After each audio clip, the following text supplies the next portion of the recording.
Muy bien. Mientras nos acomodamos y los chicos van pasando, olvidé anunciar, todos los domingos a las 10 de la mañana estamos teniendo un espacio de estudio. Están todos invitados, no tenés que tener ningún requisito para participar, así que todos los que no están viniendo, los domingos 10 de la mañana estamos teniendo nuestro estudio y estamos siguiendo un estudio de la narrativa bíblica, cómo se va interconectando todo. Y estamos por terminar el capítulo 3 de Génesis. Y el domingo que viene es el último domingo que vamos a hablar de Génesis 3, puntualmente. Así que el próximo domingo, o sea, dentro de 15 días, para que ya lo vayan pensando, dentro de 15 días vamos a tener nuestro estudio bíblico, un tiempo especial para preguntas. Porque por ahí se complica, obviamente, cuando uno viene siguiendo un ritmo. Sé que hay muchas dudas, muchas preguntas, todos tenemos, nosotros los que estamos probando el tema también tenemos nuestras dudas y sería bueno poder tener un espacio donde poder preguntar. Así que el domingo que viene no, pero el próximo, o sea en 15 días, vamos a tener este espacio de estudio bíblico para poder preguntar algunas cosas que hayan quedado puntualmente de los primeros 3 capítulos de Génesis. Así que los invitamos a todos, dentro de 15 días. Bien, y esta mañana hablábamos del pasaje de Génesis 3, cuando las consecuencias de la caída, y esto tan difícil de por ahí de percibir desde nuestra cultura y también por algunas traducciones, que cuando la Biblia dice en Génesis 3:16 que Dios va a multiplicar los dolores de parto, con dolor parirás a tus hijos y el deseo será para tu marido, pero él te dominará. Es toda una consecuencia totalmente, obviamente negativa, pero habíamos visto que el dolor de parto no es dolor físico, ni con dolor parirás a tus hijos, sino que lo que está queriendo decir el original hebreo es una especie de, con preocupación vas a concebir. Con dolor vas a tener a tus hijos, vas a sentir el dolor de la preocupación de, bueno, ¿qué les va a pasar a mis hijos? ¿Cómo van a nacer? ¿Cómo voy a quedar embarazada? ¿Cómo va a ser el embarazo? ¿Cómo va a avanzar la vida de ellos también? Y lamentablemente la consecuencia de haber dejado a Dios es esta enemistad que vemos. Y cuando dice el deseo será para tu marido, pero él te dominará, obviamente es algo negativo. No es algo que Dios no está determinando Dios la autoridad del hombre y la mujer tiene que sujetarse ahí al hombre. Eso no es lo que quiere decir ese pasaje, sino que simplemente está diciendo que ahora va a haber un deseo contrapuesto, o sea, van a pelearse entre los dos. ¿Sí? Él te va a dominar. La mujer va a querer desear estar por el hombre y el hombre va a aprovecharse de eso y la va a dominar. Y ese dominar es negativo. Entonces habíamos visto eso, que lo que está pasando, bueno, y después también la consecuencia para el hombre es que la tierra no va a fructificar. Entonces, en síntesis, la bendición de Dios en Génesis 1 era fructifiquen, multipliquen. Fruto de la tierra, fruto del vientre. La consecuencia de haber estado lejos de Dios es no fructifica la tierra tanto, o te va a costar, y va a haber dolor en la fructificación del vientre. ¿Ven? Eso es un poco lo que está contraponiendo Génesis 3:15 o 3:16, que es la consecuencia de haber rechazado la sabiduría de Dios. Entonces, nosotros habíamos visto, yo anoté algunas cosas acá, o sea, dolores en el parto no tiene nada que ver con el dolor físico, no es una sensación de, recuerdan, a veces uno lo toma así, Dios ahí está diciendo que el castigo, que no es un castigo, que el castigo de haber rechazado a Dios es dolor físico en el parto. No dice eso. Y que el dolor del hombre va a ser trabajar la tierra. Si uno lo pensara de esa manera, hasta podría decir que eso es injusto. Porque el hombre, bueno, transpira un poco cuando trabaja, ¿no? Porque dice sudor en la frente. Pero la mujer tiene un dolor fuerte en el embarazo, o mejor dicho, propiamente dicho en el parto, ¿no? Y sufrir esos dolores que son fuertísimos, y bueno, las previas también, y todo lo que significa estar embarazada. Pero no es lo que está diciendo el pasaje. Lo que el pasaje está diciendo en realidad por el hebreo, no porque a uno se le ocurra, es que otra vez, hay una consecuencia, no un castigo, una consecuencia de haber rechazado a Dios, que es esta enemistad. Recuerdan que en el capítulo 2 había terminado, ambos estaban desnudos y no se avergonzaban. No había ningún tipo de fricción, ni de enemistad, ni de lucha, ni de pelea, ni competencia, nada había. Estaba todo bien. Estaba todo bien con Dios, estaba todo bien entre ellos, pero hay algo que ocurre que produce que ahora sí yo compito. Ahora sí el que tengo al lado es desconfiado. Yo no puedo confiar en él ahora, porque él rompió el pacto con Dios, yo no puedo confiar en él. Entonces me tengo que cubrir.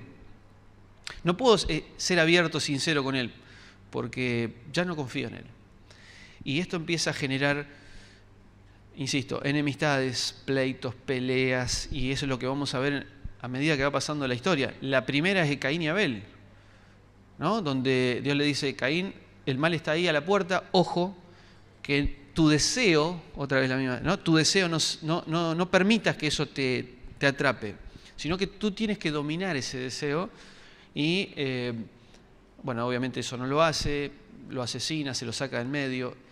Abel compite, o mejor dicho, Caín compite con Abel porque van los dos frente a Dios y Dios elige a Abel para que sea el representante de Dios, porque elige la ofrenda de Abel. Entonces Caín dice, no puede ser, estamos compitiendo y él me ganó, no puede ser, entonces me lo tengo que sacar del medio. Y eso es lo que se repite una y otra vez. Después vamos a ver que la violencia, la descendencia de Caín termina en la 7ª generación, donde Lamec es totalmente una persona que lo expresa la Biblia. Dice, si Caín fue vengado 7 veces, 70 veces 7 va a ser vengado Lamec.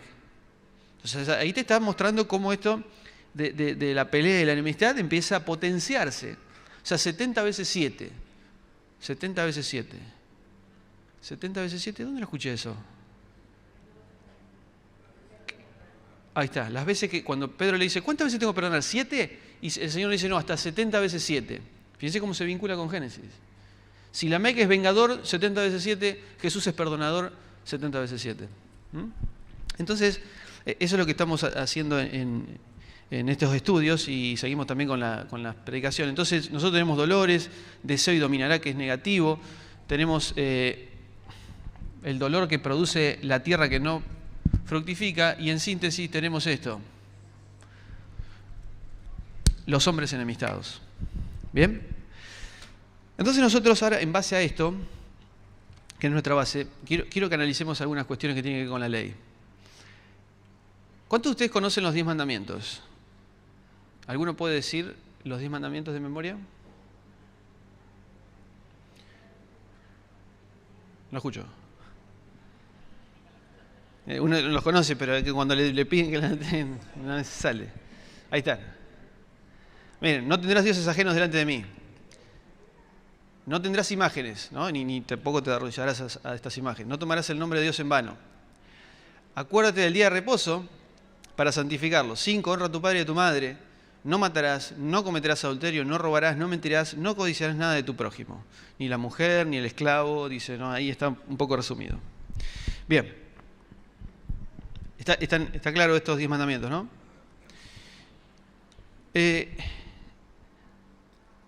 Nosotros tenemos una historia, la historia de David. Y David se acuesta con Betsabé. ¿Recuerdan cómo fue eso? Están en la terraza, David. Debería estar en la guerra, está en la terraza, mira. Ve una mujer y dice, la quiero, venga. La manda a llamar. La mujer no tiene ningún tipo de decisión, no puede decir, no, yo estoy casada, no puedo. Bien. Tiene sexo con Betsabé, queda embarazada Betsabé, y David quiere cuidar su imagen, la imagen de un rey. Es imposible que quede tan manchada, ¿no? Entonces, ¿qué tenemos que hacer? Tenemos que decirle a Urías, el esposo de Betsabé, que venga, que tenga sexo con Betsabé, para que todo quede como si quedó embarazada por Urías y no por mí. Manda a llamar a Urías. Urías tiene una reacción que después vamos a analizar así rápido. No tiene sexo con con Betsabé. Entonces David dice, bueno, mándenlo a pelear a la batalla. ¿Qué va a hacer? Murió. Y bueno, listo, uno menos. Lo mismo que Caín. ¿Este me molesta? Afuera.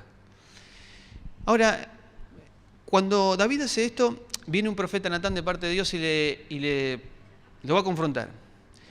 ¿Cuántos de estos 10 mandamientos no cumplió David?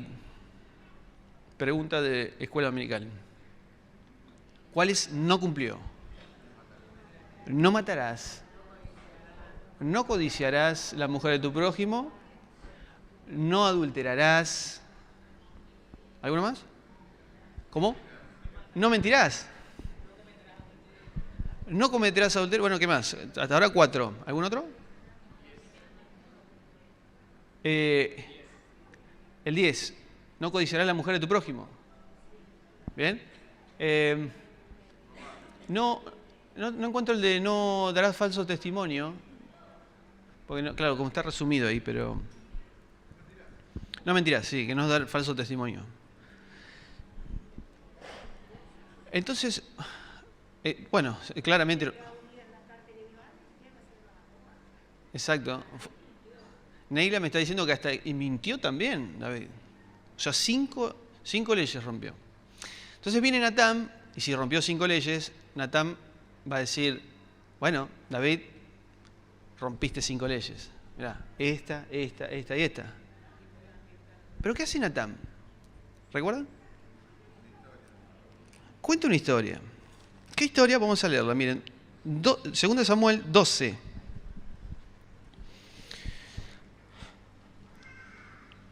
Miren.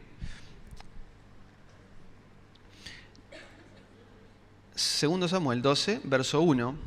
Dice, ahí está en la pantalla, a ver si lo podemos leer ahí también.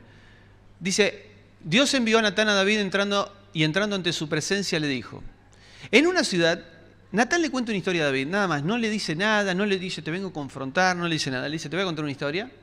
En una ciudad había 2 hombres, uno rico, uno pobre. El rico tenía numerosos rebaños y vacadas, pero el pobre no tenía más que una corderita que había comprado, a la cual iba criando, y ella crecía juntamente con él y con sus hijos, comiendo de su pan, bebiendo de su vaso. ¿Cómo? Bebiendo de una corderita bebía del vaso que bebían todos. Y durmiendo en su regazo, y era para él como una hija. O sea, el pobre tenía una sola corderita y era como una hija para él. Pero un viajero, un tercero, fue al hombre rico. Y este no quiso tomar de todo lo que tenía, ¿no? Para guisarlas para el viajero que había venido a él. Entonces el furor... Perdón, pará David, tranquilo. Todavía no terminé de contar la historia. No, pero enseguida se encendió el furor de David contra aquel hombre y dijo a Natán, vive Dios que el hombre que hizo tal cosa es digno de muerte. Debe pagar 4 veces el valor de la corderita porque hizo tal cosa y no tuvo compasión. Entonces Natán dijo a David, tú eres ese hombre. Y sigue la historia. Y miren las consecuencias, y demás, después lo vemos, pero David dijo, verso 13, David dijo a Natán, he pecado contra Dios. Y Natán dijo a David, también Dios ha hecho que tu pecado sea remitido. No morirás, porque eso es lo que le corresponde. Pero como con este asunto has blasfemado grandemente de Dios, bueno, el hijo que te ha nacido ciertamente morirás y demás. Bien, entonces, David rompió, según ustedes, 5 leyes. Pero ahora Natán lo va a confrontar. ¿Por qué no saca la ley, Natán?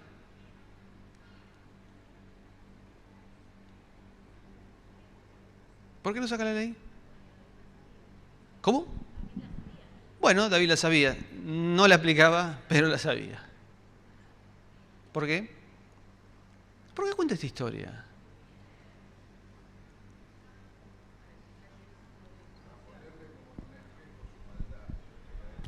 Para ponerle como un espejo su maldad. Pero, ¿cuál fue el pecado del hombre rico que se lleva una corderita? Tomar lo que no era de él, robó. Pero lo dice el pasaje, ¿eh? Es más, yo hasta se lo subrayé y todo. ¿Qué es lo que está haciendo mal este hombre rico? No tuvo compasión. No tuvo compasión. Ese es el gran problema. Obviamente, como no tenés compasión por el otro, porque no te importa el otro, porque lo único que te importa es tu propia vida, entonces sos capaz de matar, o mejor dicho, sos capaz de robarle, en este caso, una corderita. Fíjense los detalles. ¿Cómo tomaba la corderita el hombre pobre? Era su propia hija. Su propia hija. Era valiosísima la corderita. Dice que tomaba del mismo vaso. ¿Entienden esto? O sea, la corderita toma... ¿Por qué está contando estos detalles Natán? Para que se vea lo fuerte que era, lo importante que era para este hombre pobre esa corderita. Y cómo el otro, sin ningún tipo de compasión, toma esa corderita para él mismo. Encima era para un tercero, alguien que venía de viaje. Entonces, la pregunta es, ¿por qué Natán nos saca los 10 mandamientos para confrontar a David y cuenta la historia de alguien que no tiene compasión con otro?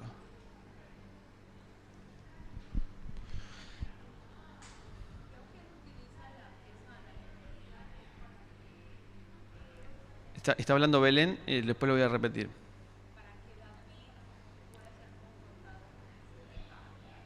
Bien, Belén dice que cuenta la historia para que sea confrontado con su pecado. Está claro, pero ¿por qué no usa la ley Natán si lo que rompió supuestamente David era la ley?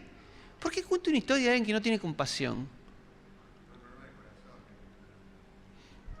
Carlos dice que el problema era del corazón. ¿Cuál era el problema?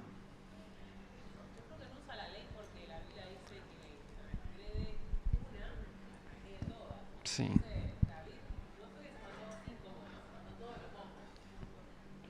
Isabel dice que David, porque la ley, cuando uno no cumple una ley, no está cumpliendo todas. Entonces David no solo no cumplió, sino que no cumplió, se mandó muchas macanas. Bien, ¿algo más?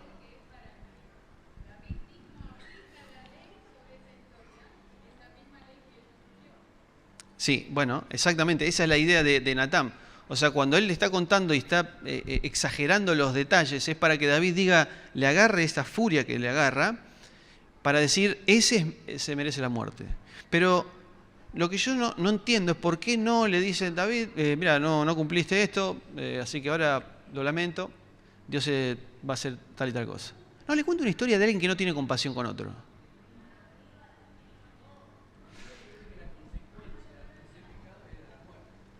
Sí, bueno, la consecuencia del pecado obviamente era la muerte, pero Dios no le quita la vida a David.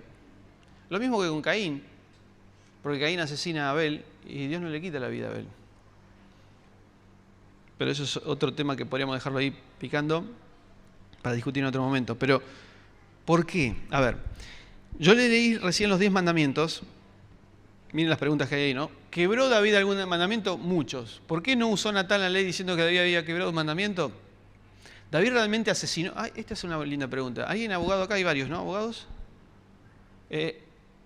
¿Mató David a Urías? Si yo traigo un abogado, David es declarado inocente de asesinato, por lo menos.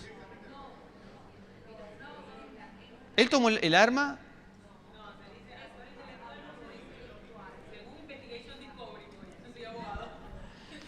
Bueno, me gusta que saquen así conclusiones, está bueno. Pero ven esto, ¿no? Yo hasta podría discutir si él rompió el mandato de asesinar. Porque él no fue. Él le dijo, mándenlo a pelear a la guerra, pónganlo bien adelante, nada más. ¡Ay! Y murió, qué lástima. Neila me hace la seña, en la carta está escrito. Claro, porque él lo manda con una carta firmada por él. Bueno, ahí un abogado podría sacar, no, pero está en la carta, no, y podríamos discutir, pero bueno, era como para mover un poquito el pensamiento. Ahora, ¿qué significa quebrar un mandamiento? ¿Cuándo peco? ¿Estoy rompiendo una norma, una ley? ¿Qué ley rompió David? Miren, los primeros 4 mandamientos están en relación con la relación con Dios. ¿Está bien? No tomarás el nombre de tu Dios en vano, no te arrodillarás ante imágenes, santificar el día sábado y demás. Los otros 6 están en referencia al prójimo. Y la mayoría tiene que ver con, ahí está resumido en la imagen que yo puse, pero si uno lo lee de Éxodo 20, dice, no codiciarás la mujer de tu prójimo. ¿Por qué no dice no codiciarás una mujer X? no codiciarás el esclavo de tu prójimo, no codiciarás la casa de tu prójimo, no darás falso testimonio contra tu prójimo. ¿Por qué? Bien, eso es el resumen. O sea, el resumen de estos 6 mandamientos es: amarás a tu prójimo como a ti mismo. Miren, vamos a Mateo 5. A ver si podemos responder esto. Porque es la clave para comprender cómo es la solución para esto que dijimos esta mañana, ¿no? Porque hay enemistad entre la humanidad. Mateo 5. Verso 21. Jesús está en la montaña y va a dar la explicación de lo que es realmente no asesinarás. Mateo 5:21. Oíste que fue dicho a los antiguos: no matarás. Cualquiera que mate quedará expuesto a juicio. Bien, eso es lo que está escrito, perfecto. Pero yo os digo que cualquiera que se enfurezca contra su hermano quedará expuesto al juicio. Perdón, hago una pausa. Dice que cualquiera que se enfurezca contra su hermano es un asesino. Levante la mano, ¿cuántos asesinos hay en esta mañana? No, está bien, bajen, no hay problema. Cualquiera que diga a su hermano tonto, idiota, otras versiones tienen, acá yo tengo en el original griego que dice raca, quedará expuesto ante el Sanedrín, y cualquiera que diga moré quedará expuesto al fuego del infierno. Esto es lo que dice Jesús. Ustedes escucharon que no había que asesinar. Y cuando yo clavaba un cuchillo a otra persona y la persona dejaba de vivir, eso era asesinar. No, pero no entendieron el espíritu de la ley. El espíritu de la ley es, si le decís, si te enfureces contra tu hermano, quedás expuesto. Bien. Pero la explicación sigue según Jesús. Entonces el verso 23 dice: por lo tanto, ¿no? Conectado a esto, si estás presentando tu ofrenda en el altar y así recuerdas que tu hermano tiene algo contra ti, deja así tu ofrenda y ande, reconcíliate primero con tu hermano y luego regresa y presenta tu ofrenda. Y también dice: ponete de acuerdo con tu adversario. Si tenés otro, aparte de tu hermano, y un adversario, también ponete de acuerdo rápido. No sea cosa que yendo de camino, el adversario te entrega al juez y el juez al alguacil y seas echado en la cárcel. ¿Qué está diciendo? ¿Por qué Jesús cuenta esta historia ahora?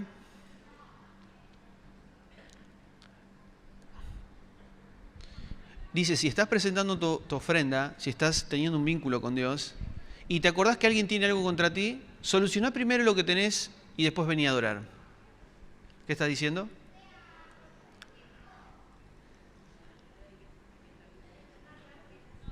¿Cómo? Que sane la relación.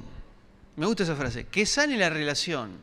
¿Por qué tengo que sanar la relación antes de adorar? ¿Por qué tengo que sanar la relación antes de adorar? Bueno, hay que adorar limpio. Es una manera de confesar. Sí, pero ¿qué está diciendo Dios? ¿Qué se rompió hoy cuando yo le dije fatu a mi hermano? ¿Qué se rompió? Las dos cosas, o sea, mi relación con Dios y mi relación con mi hermano. Eso es lo que se rompe cuando yo le digo, o sea, cuando yo leo los 10 mandamientos, la ley decía: no asesinarás. Entonces cualquiera podría decir: eso a mí no me molesta porque yo nunca maté a nadie, nunca tuve un revólver en la mano, nunca tuve un cuchillo, nunca degollé a nadie. Perfecto. Pero Jesús está diciendo: no, léelo bien. Dice que vos continuamente estás asesinando a tu hermano, pero lo importante del mandamiento es: todo el tiempo estás destruyendo la imagen de tu hermano. Estás no estás teniendo compasión con tu hermano. Te estás aprovechando de cualquier situación para beneficio propio. Lo uso a mi prójimo para beneficiarme. Por eso cuando nosotros leemos lo que sigue en Mateo 5, oíste que fue dicho: no adulterarás, verso 27, pero yo os digo que cualquiera que mira a una mujer para codiciarla ya adulteró con ella en su corazón. ¿Qué está diciendo? ¿Cuál es el problema de esta supuesta ley? Los ojos. Entonces los arrancamos y se terminó el problema. Porque eso es lo que dice el pasaje, ¿no? ¿No hay que arrancarse los ojos? ¿No hay que arrancarse las manos? Lo que está diciendo Jesús es, cuando vos estás mirando a una mujer para codiciarla en tu corazón, lo que estás haciendo es usar a esa mujer para tu propio beneficio. Estás manchando la imagen de esa mujer, la reputación de esa mujer, lo que significa la mujer, para tu propio beneficio. ¿Entienden? Entonces, ¿cuál es el problema? ¿No codiciarás? Bien, el codiciar es la expresión externa de algo que no tengo compasión de mi prójimo. Entonces, yo quiero satisfacer mi deseo sexual y voy a usarle a lo que sea. Una imagen, una persona, ¿no? O como David, che, tengo ganas de tener a esa mujer, tráiganla. Yo quiero satisfacer mi deseo.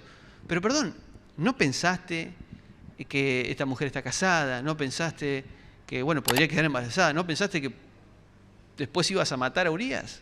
No me importan los demás. A mí me importa satisfacer mis deseos. Mi deseo egoísta de satisfacer mi deseo sexual. Entonces, uso a las personas como un medio. ¿Recuerdan cuando Jesús cuenta la parábola de el buen samaritano? Lucas 10, miren, vamos a Lucas 10. No la vamos a leer toda, pero hay detalles.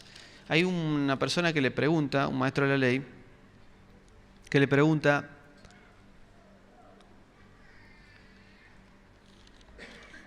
¿qué tengo que hacer para tener vida eterna? ¿Qué le dice Jesús? Miren, Lucas 10, 26. Entonces Jesús le dijo, ¿qué está escrito en la ley, en los 10 mandamientos? ¿Cómo lees? Y él respondió, amarás a tu prójimo, perdón, al Señor tu Dios con todo tu corazón, con toda tu alma y toda tu fuerza y toda tu mente, y a tu prójimo como a ti mismo. O sea, lo redujo en 2. Que estaba bien, ¿no? Entonces Jesús le dice, rectamente has respondido, haz esto y vivirás. Haz esto y obtener la vida eterna. ¿La vida eterna se obtiene amando a Dios y a los demás? ¿Y por qué Jesús le dijo, haz esto y obtendrás la vida eterna?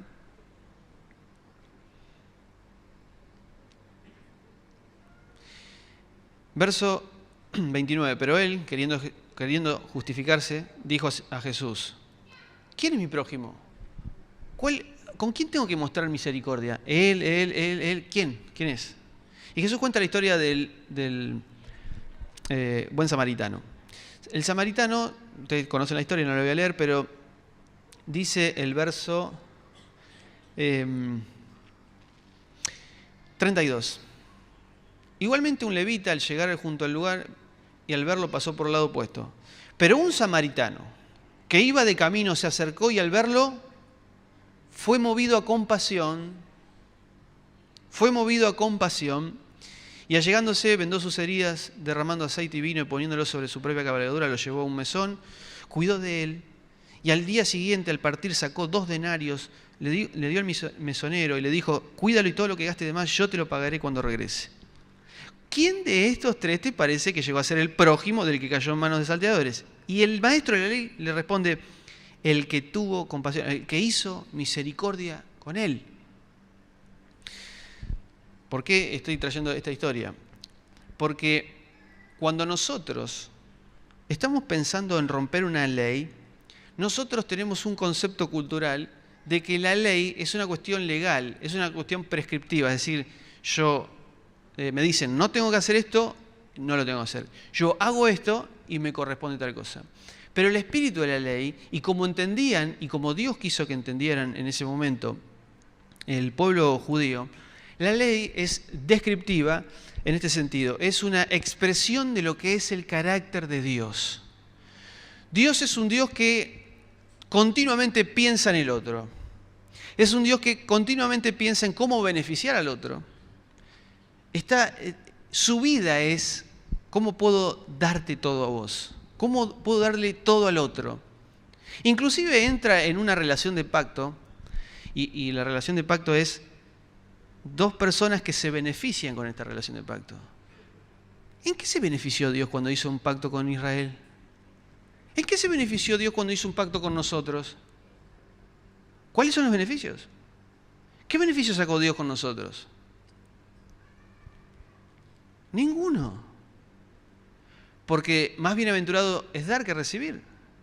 Porque Dios elige entrar en un pacto para beneficiar al otro.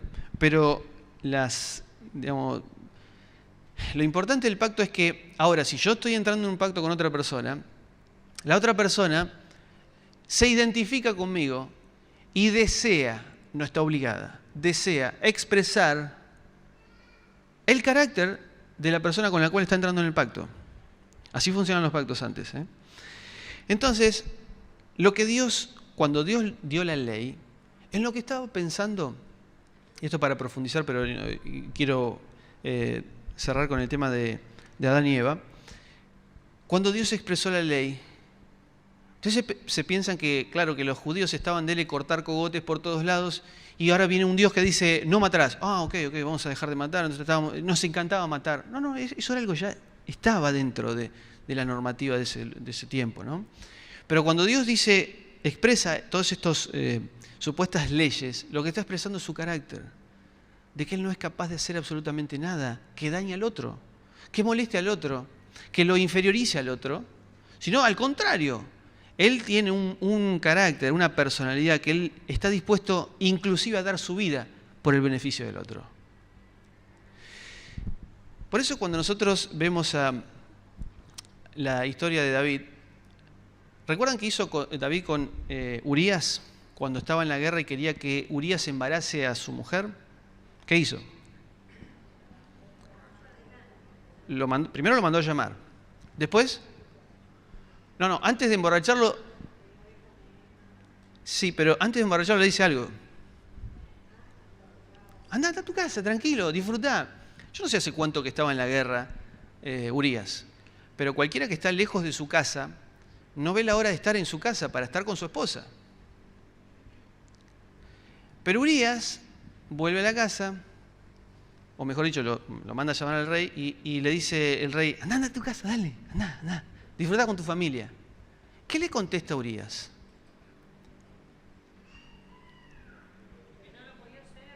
¿Por qué? O sea que no lo podía hacer. ¿Por qué? Porque estaban sus compañeros en la guerra. ¿Qué tenía Urías? Compasión. O sea, ¿entiende la ironía de las escrituras y de la narrativa? O sea, me está contando de alguien que no va a tener absolutamente compasión, nada, que debería haber tenido más compasión que cualquiera, porque era el primer representante de Dios en la tierra, el rey, en contraposición a alguien al que él le hizo daño, David le hizo daño a Urías, pero Urías muestra un amor al prójimo inigualable, porque cualquiera que estuviera en la guerra puede decir, yo quiero volver a estar con mi familia, en mi casa, con mi esposa, aprovechar, tener intimidad con mi esposa, hace tiempo que no estamos. Y esta persona no. Dice, yo no puedo ni permitirme estar disfrutando cuando mi prójimo está sufriendo. ¿Ven la contraposición? Entonces, por eso Natán cuenta esta historia de alguien que no mostró absolutamente compasión, para nada por su prójimo. Cuando el espíritu de la ley era mostrar compasión, mostrar misericordia.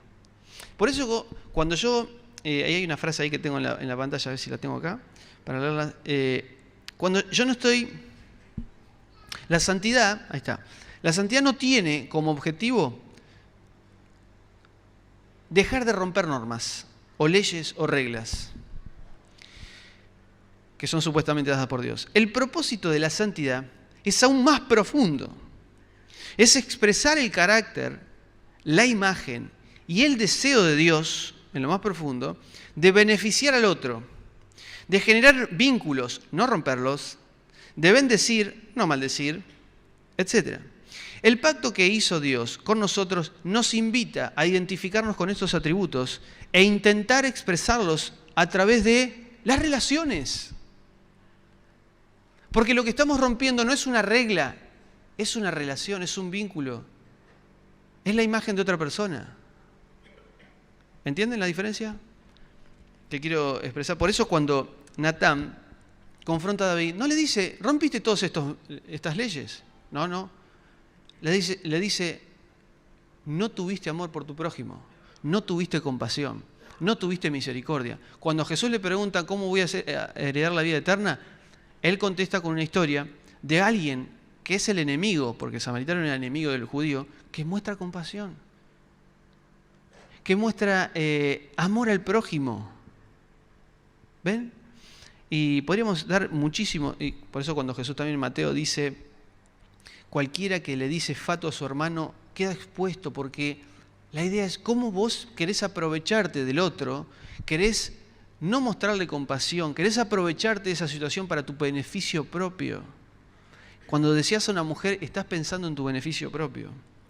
Entonces, nosotros tenemos varios ejemplos, cuestión de tiempo no vamos a ver, pero cuando David ¿recuerdan que David hizo un pacto con Jonatán? ¿Recuerdan pactos en la Biblia que no tengan que ver con Dios, solo entre hombres o mujeres? David y Jonatán, ¿verdad? ¿Algún otro? Ruth y Noemí. ¿Qué le dice Ruth a su suegra Noemí, que acaba de perder? Noemí perdió a su marido, Ruth perdió a su marido. ¿Qué le dice Ruth a Noemí?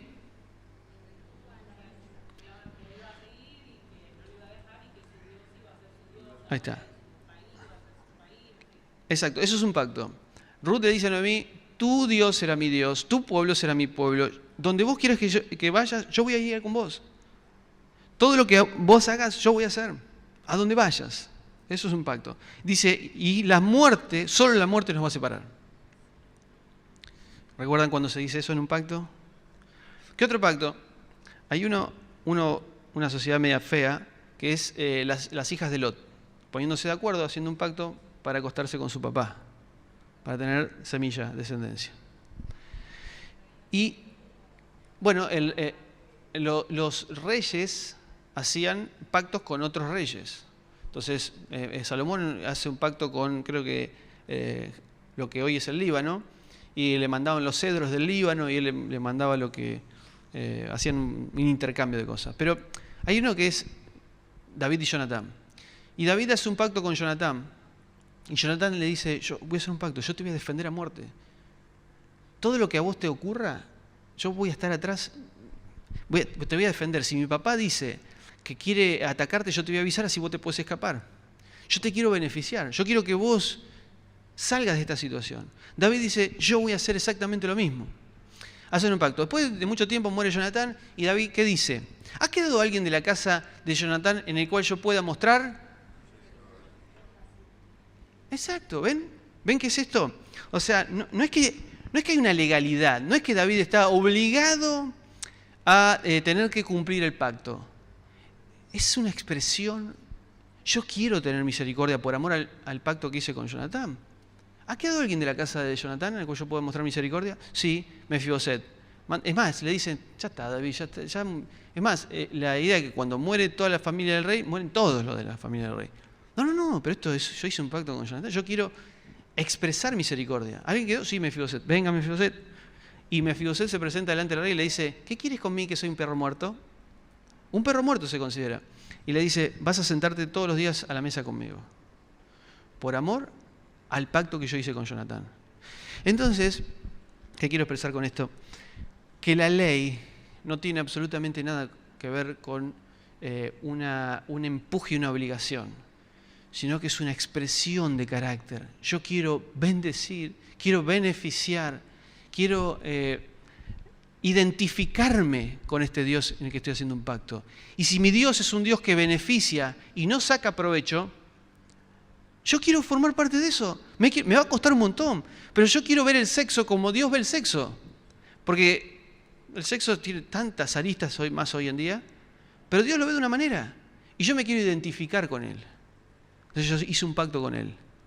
Yo quiero disfrutar de esto. Entonces la ley se transforma, más que una ley, en una representación del deseo profundo de Dios de bendecir a otros, de no aprovecharme, de no codiciar lo que el otro tiene, de no asesinarlo, de no hablar mal de mi prójimo, porque cuando yo estoy hablando mal, haciendo falso testimonio, es porque yo quiero dañar a mi prójimo.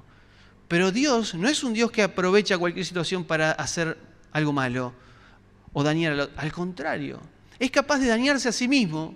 Por eso Mateo 5 dice, antes de mirar a una mujer para codiciarla, arrancate el ojo, arrancate la mano.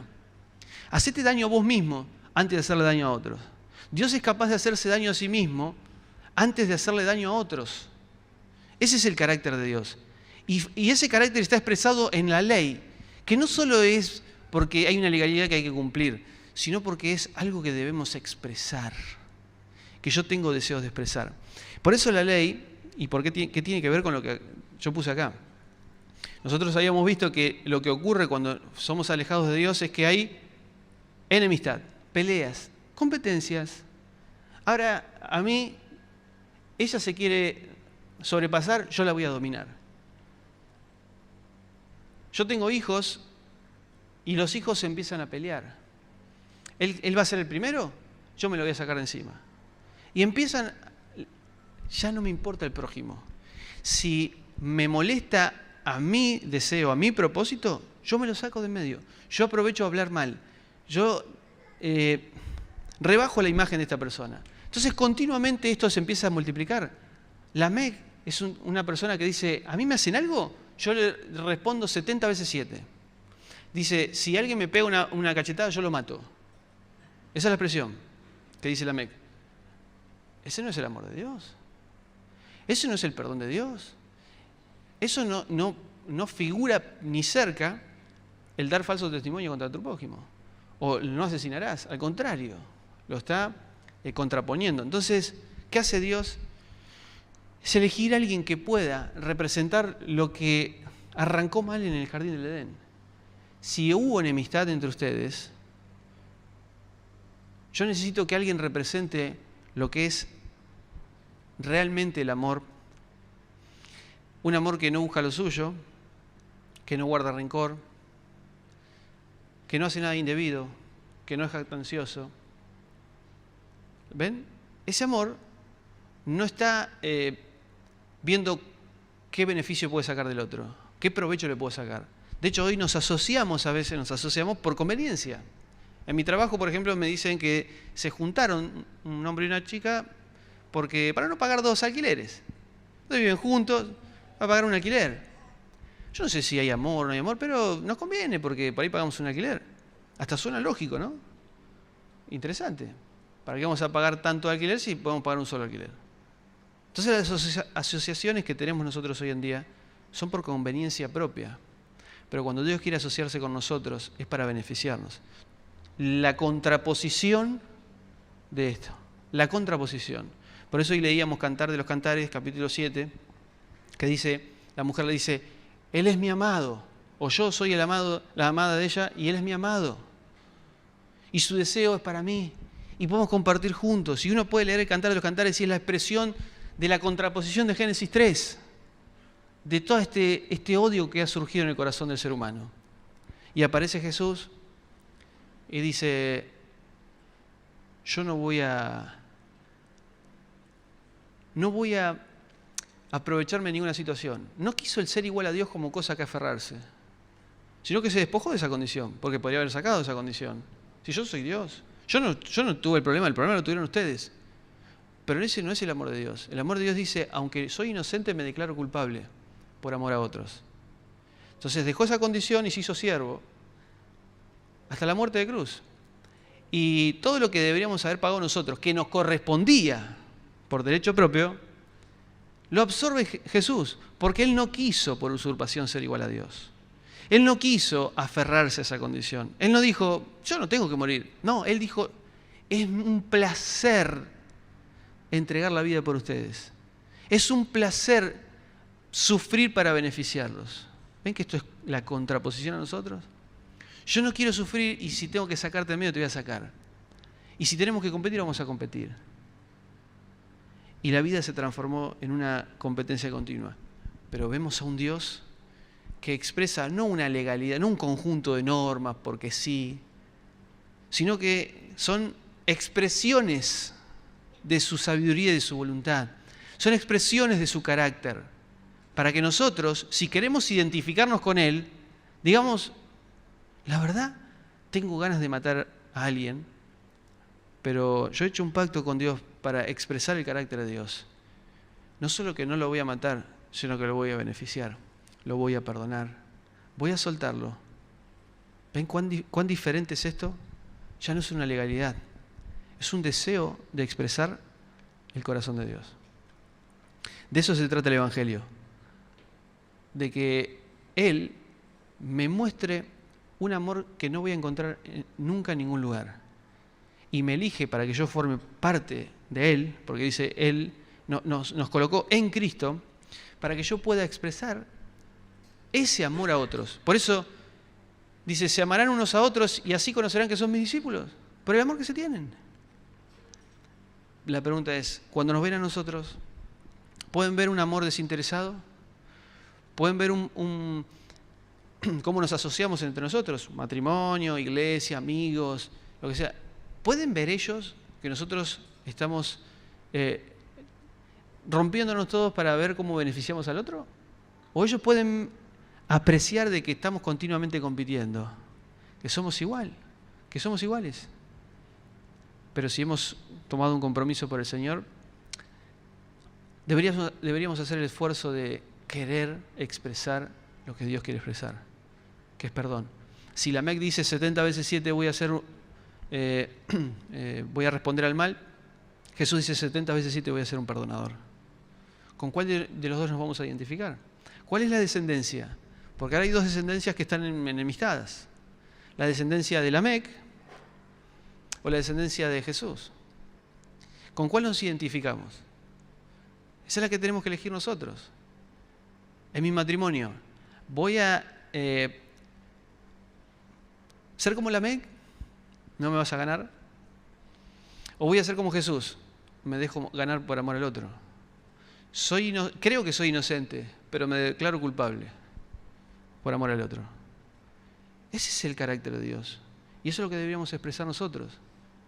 Tanto nos cuesta, que inclusive Jesús vino a morir por nosotros. Y termino leyendo esto. Una frase que resume un poco y lo explican, ¿no? Como me saldría a mí, por eso lo voy a leer. Dice, la cruz pone en evidencia que si lo único que necesitáramos para ser puros fuera una serie de regulaciones, de leyes, Jesús no hubiera tenido que venir. O sea, la cruz pone en evidencia que si yo lo que necesito para ser santo es una serie de leyes, ¿para qué vino Jesús? Ese es el problema que tenemos en las iglesias. Que le decimos a la gente, no hagan esto, no hagan lo otro, pero creo que hay un nivel más profundo, donde aquello que me magnetiza el corazón es lo que le da sentido a mi identidad. Ahí es donde se desarrolla la batalla, porque si lo único que hacemos es decir, no hagas esto y haz lo otro, realmente no hemos lidiado con el problema más profundo. Es decir, no hemos entendido cuál es el problema de nuestro corazón, que es esta enemistad que surgió en Génesis 3. Ese es el gran problema nuestro, el egoísmo. Y Jesús viene, no viene a darnos leyes para cambiar el egoísmo, porque las leyes no modifican mi ego. Al contrario, lo alimentan. Cristo viene a sacarme el corazón de piedra para ponerme un corazón de carne. Y eso lo puede hacer pura y exclusivamente por su sacrificio en la cruz. De eso se trata el Evangelio. Oramos. Señor, cuando analizamos estas cosas y ponemos como un espejo delante nuestro, porque la Biblia es un espejo, para mostrar cuál es nuestra condición, nos damos cuenta que estamos llenos de esta competencia. Que no tenemos un amor que no busca lo suyo, al contrario. Un amor que está envanecido, que compite, que está enemistado con el que sea. Con aquel que está en contra de mis propósitos, yo voy a estar en guerra. Y si es posible, voy a sacarlo del medio. Porque yo quiero alcanzar mis propios objetivos. Pero cuando veo tu amor, alguien que no estimó el ser igual a Dios como algo a que aferrarse o cómo justificarse siendo Dios, sino que al contrario, yo siendo Dios anhelo. Por eso Isaías 53 dice que a Dios sintió placer por entregar a su Hijo por nosotros. Sintió placer por entregar a su Hijo por nosotros. Increíble. Señor, no podemos comprender este amor porque estamos acostumbrados al otro, al competir, que no es amor, al competir, al hablar mal, al al tratar de dar falso testimonio, de asesinar y no necesariamente clavar un cuchillo a alguien, sino que hablar mal de otros, a codiciar lo que otros tienen, a desear que al otro le vaya mal. Pero Señor, soltamos eso. Soltamos porque queremos identificarnos con vos. No es por ningún beneficio, es porque simplemente queremos mostrar tu carácter. No sé qué beneficios puede traerme esto, porque a veces quizás no son tantos beneficios, pero yo quiero perdonar, porque quiero mostrar tu amor a otros. Yo quiero pensar en otro. ¿Cómo puedo hacer para beneficiar a los demás? ¿Cómo puedo hacer para soltar esa competencia que tengo con mi esposa, con mi esposo, con mis hijos, con mis hermanos en la iglesia? ¿Por qué no me saludan a veces? Porque se pelean conmigo. Señor, quiero soltar esto porque ese no es tu carácter, ese es el mío, que está podrido, está muerto y que no puede fructificar. Necesitamos tu persona en nosotros para multiplicarnos y fructificarnos en amor, en frutos y demás. Tú eres el único que puede producir eso en nosotros. Nunca nosotros podríamos hacerlo por nosotros mismos. Te glorificamos por esto, te bendecimos en el nombre de Jesús. Amén. Dios les bendiga, hermanos.